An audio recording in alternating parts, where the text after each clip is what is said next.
Brilla Cantando 2022. En su segunda temporada, ha llegado a la región Codri, del distrito de Munay Nuru.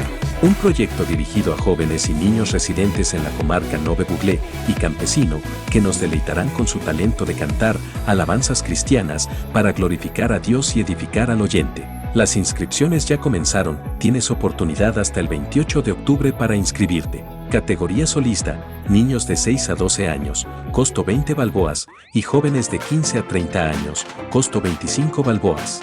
Las audiciones se llevarán a cabo el 29 de octubre y la primera gala se realizará el 12 de noviembre. Contáctanos al 6688-1520, 6641-5020 o al 6968-5621. Ven, participa y sé parte de este mega proyecto. Patrocina, Honorable Diputado, Ricardo Santo, del Circuito 12-3. Todo lo que respira alabe a Jehová. Aleluya.